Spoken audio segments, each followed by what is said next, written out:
नमस्कार, मी संतोष सुतार आणि आपण पाहतात सीएल माझा. चंदगड तालुक्यातील हलकर्णी येथील दौलत शेतकरी सहकारी साखर कारखान्याची सन 2010-11 ची ऊसाची थकीत एफआरपी शेतकऱ्यांना देण्याची प्रक्रिया सुरू आहे.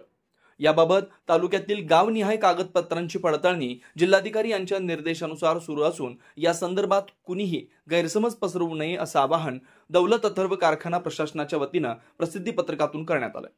हलकर्णी येथील दौलत शेतकरी सहकारी साखर कारखान्याची तासगावकर काळातील सन 2010-11 ची ऊसाची थकीत एफआरपी अदा करण्यासाठी उपजिल्हाधिकारी अर्थातच महसूल यांच्या कार्यालयात मंगळवार दिनांक 8 जुलै 2025 रोजी बैठक आयोजित करण्यात आली होती.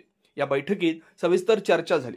त्याप्रमाणे प्रादेशिक सहसंचालक कोल्हापूर विभाग यांच्या कार्यालयात बुधवार दिनांक 16 जुलै 2025 रोजी आयोजित बैठक देखील कंपनीने कारखाना 2010 ते 19 या कालावधीत बंद अवस्थेत होता.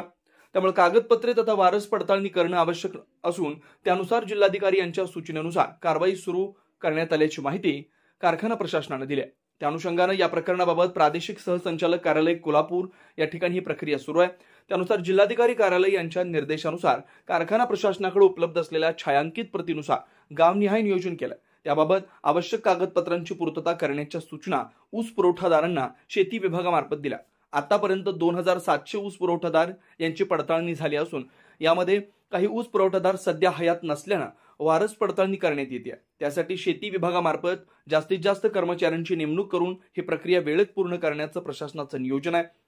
तसेच ज्या ऊस पुरवठादारांची पडताळणी पूर्ण झालेली अशा शेतकऱ्यांची 2010-11 मधील थकीत एफआरपी वर्ग करण्यात येणार असल्याचं कारखान्याचे सीईओ विजय मराठे यांनी सांगितलं.